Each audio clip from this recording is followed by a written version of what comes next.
Negalėjau užbaigti šių metų nepasidalinus su jumis apie svarbiausią dalyką kiekvieno žmogaus gyvenime. Tai laimė būti laimingu. Ir pradėti noriu nuo dažniausiai pasitaikančios klaidos. Gyventi tokiame, sakyčiau, iliuzinėme laimės laukimo kambaryje, tikintis, kad vieną dieną kažkokiu stebuklingu būdu atsivers duris į tą mano laimę. Ir ji, kaip labai lauktas sniegas naujųjų išvakarėse, netikėtai užkris man ant galvos ir viskas pradės sektis. Viskas, apie ką fantazuoju, stebuklingų būdu bus įgyvendinta, jei tik mokėsiu kantriai laukti. Iš karto sakau ne. Laimė tai nėra netikėta sėkmė. Laimė tai jūsų pasirinkimas. Tai ne planetų palankus išsidėstymas. Laimė netgi ne jūsų švarios karmos pasekmė. Laimė, išgirskite dar kartą kartoju, tai jūsų pasirinkimas. Ir kiekvieną akimirką jūs galite rinktis būti laimingu. Net jei šiuo metu kažkas iš jūsų išgyvena sunkų laikotarpį, net jei kažkas jaučiasi nusivylę, bejėgiai kažką savo gyvenime pakeisti, nes galvoja, kad jų kančiai ar problemoms nėra galo, vis tiek sakau, jūs turite pasirinkimą. Nes pati geriausia naujiena jums, kad laimė nepriklauso nuo problemų skaičiaus. Laimė nepriklauso nuo jūsų svorio, nuo to, ar turite aukštąjį išsilavinimą ar ne. Ar dirbate kažkokiame prašmatniame darbe ar paprastame ofise. Laimė nepriklauso nuo to, ką turite ar ko neturite. Ir manau, kad liūdniausias šiandienos pasaulio dalykas yra tai, kad mums per įvairiausius socialinius tinklus, televiziją, kažkokius tai glamūrinius žurnalus, tarsi įperšamas kažkieno suformuluotas laimės modelis, į kurį jaučiamės verčiami lygiuotis. Bet laimė negali būti universali. Laimė negali būti ta pati tinkama visiems. Laimė labai asmeniška ir labai individuali. Tačiau stebint demonstruojamus laimės kanonus, pasimetame ir bandome kažkaip atitikti juos, taip iš tikrųjų, išduodant tikrąjį save, kažkaip tarsi gėdijantis būti savimi, turėti savo supratimą ir bandome pasiekti ir turėti tai, ką kiti vadina laimė. Ir tai kaip tik daro mus nelaimingais. Tad kaip atrasti kelią į laimę? Pirmas atradimas būtų išgirsti tikruosius savo norus ir svajones. Žiūrėkite, jei giliai širdyje trokštate gyventi nedidelėme namelyje, apsuptame medžių, laukų, gyvūnų, gamtos kvapų, tai ar gali jaustis laimingu, kad ir 5 kambarių bute miesto centre? Iš tikrųjų, kiekvienas giliai viduje turime savo suvokimą apie savo laimę. Ir mes kiekvieną šioje žemėje esame lygiai tiek pat vertas ją turėti, kiek ir tie, kurie demonstruoja savąjį laimės supratimą, savąjį laimės modelį viešai. Jūs galite, kad ir dabar, čia pat išsirašyti, o kasgi man būtų mano laimė, jei nieko nežinočiau apie kitų žmonių laimę. Pabandykite, tikrai verta ir tikrai kažką atrasite savo. Antras atradimas yra suvokimas, kad laimiai nereikia didžiulių turtų.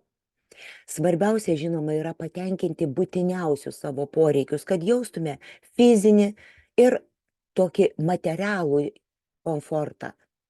Ir kai jūs jau būsite patenkinę savo bazinius poreikius, tai yra turėsite kur saugiai ir kaip jums norisi gyventi, galėsite rengtis kaip norite, turėsite pakankamai norimo maisto šeimai, pradėsite suprasti, kad net ir didėjant pajamoms, laimės pojūtis nedidėja. Targi priešingai. Ar žinote, su kokiais klausimais į terapiją vaikšto verslų savininkai ir aukšto lygio vadovai? Arba ką aš girdžiu vesdama mokymus jiems? Dažniausias jų klausimas yra, ar visa tai ir yra laimė? Jei taip, tai kodėl aš viduje jaučiu tuštumą? Kodėl manęs, niekas nebedžiugina? Aš nebeturiu net artimiausių draugų. Ir tada mes ieškome naujo laimės šaltinio. Ir labai dažnai tai tampa savanorystė, filantropija, kažkoks pomėgis be tikslo kažką tai laimėti, o tiesiog mėgautis tuo, ką darau. Aš visada prisimenu ir dažnai pasakoju savo kliento pasidalintą istoriją, kada jis iš tikrųjų jautėsi labai laimingu. Jis sako, aš per gyvenimą pasistačiau tikrai ne vieną namą. Iš tikrųjų labai džiaugiuosi tuo. Ir pamenu netgi, kai pirmąjį įsirengiau, aš taip didžiavausi savimi. Bet kai nupirkau dabar kaime daugiaveikiai šeimai namą ir kasmet prieš Kalėdas būdamas pas juos, aš išgyvenu visai kitokią, kažkokią labai didelę vidinę šilumą, gerumą. Tad grįžtu prie to, kad patenkinus savo poreikius, gyvenimo kaifas ir laimė jau yra visai kitur. Tai situacija, kai atsiranda galimybė iš naujo pervertinti savo vertybės ir suteikti kitą prasmę gyvenime. Ir dažnai būna tai prisidėti prie žmonių ar pasaulio gerovės. Ir iš tikrųjų, tai atradus, atrasite vėl laimę.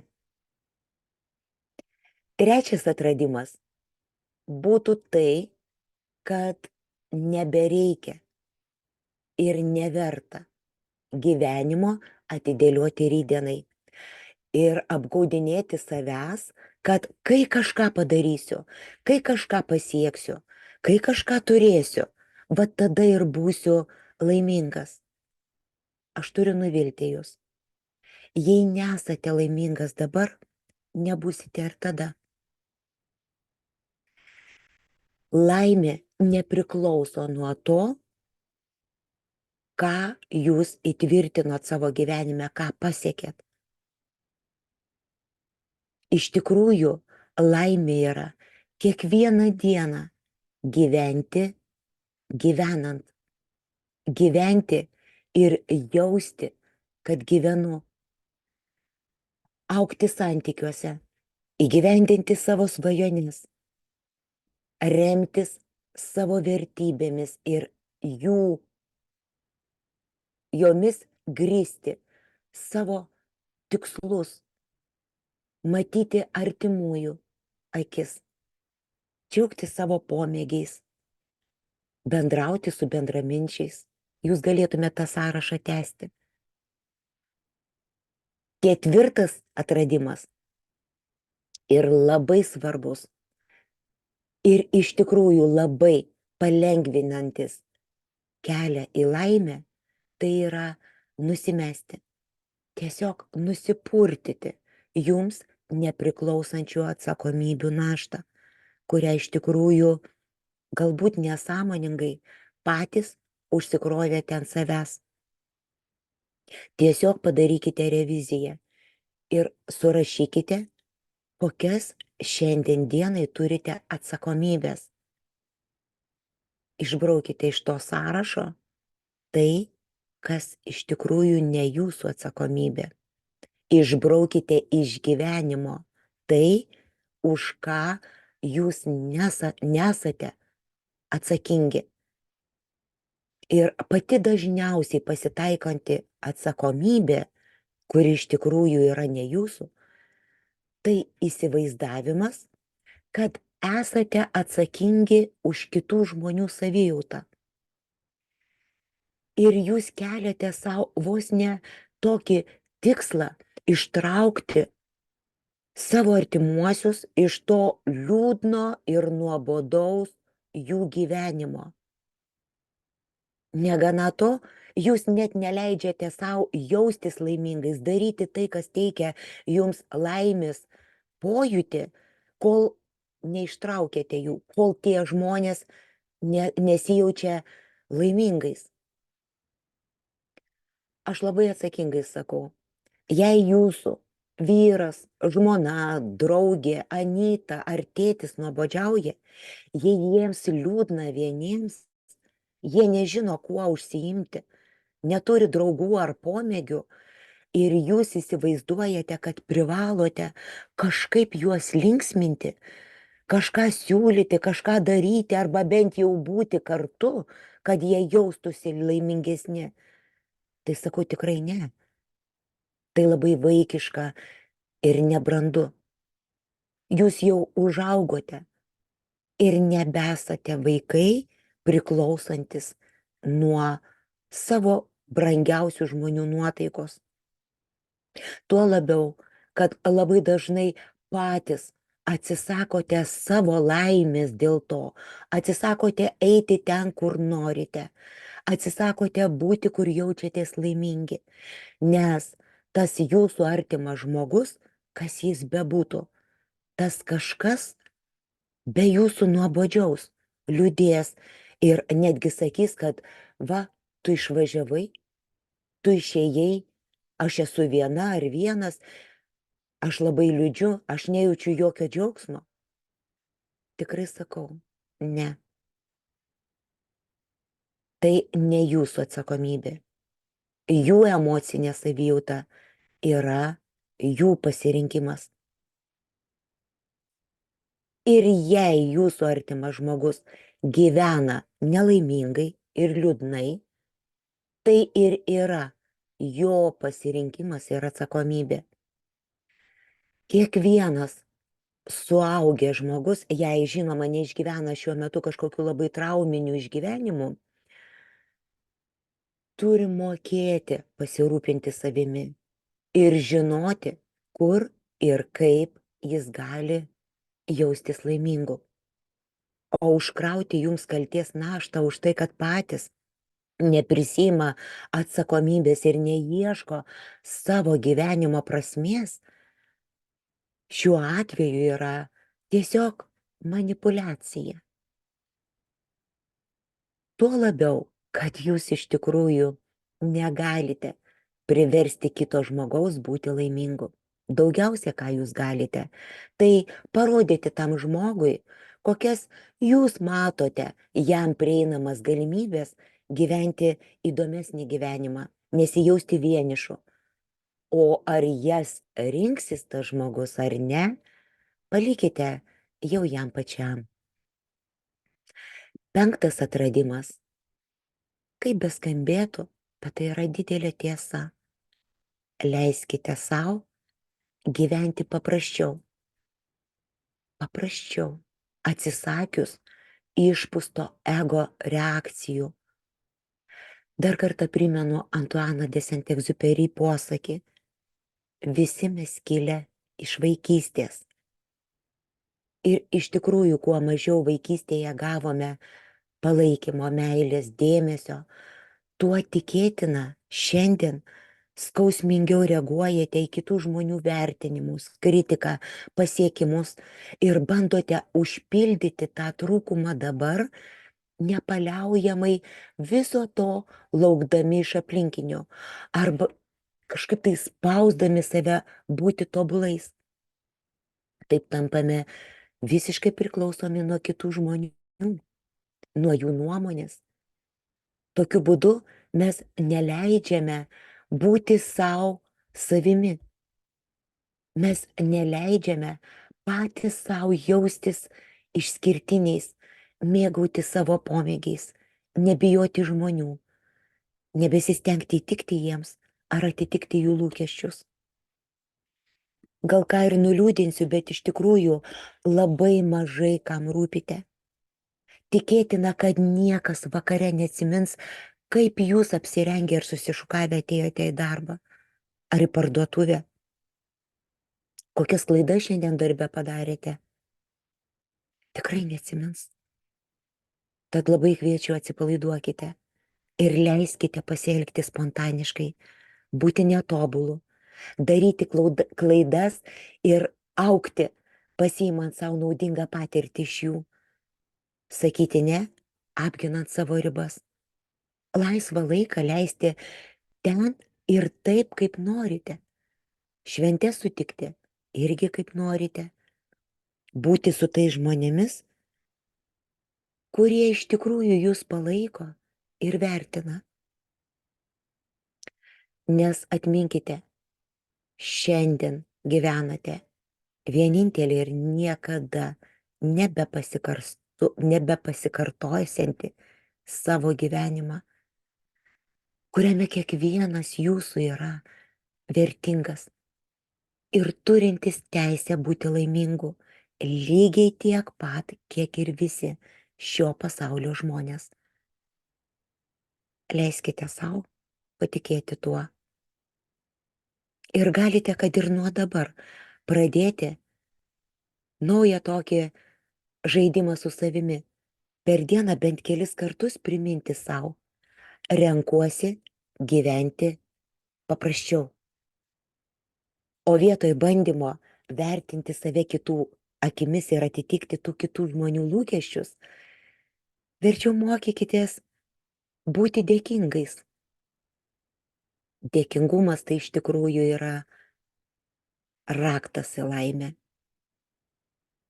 Ir tikrai labai greitai išeisite iš emociškai sunkių išgyvenimų, jei išmoksite dėkoti. Dėkoti už viską. Ir jei dabar iš tikrųjų jaučiate, kad jums sunku, tiesiog užsiveskite sąsiuvinį ir kiekvieną vakarą prieš einant miegoti užsirašykite bent 5 ar 10 dalykų, už kuriuos jūs galite padėkoti, už ką jūs esate dėkingi. Tai gali būti labai paprasti dalykai. Už tai, kad šiandien gerai jaučiausi. Už darbą, kurį atlikote greičiau nei tikėjotės. Už praeivio šypseną. Už nuoširdų pokalbį su drauge. Už tai, kad turite rankas ir kojas.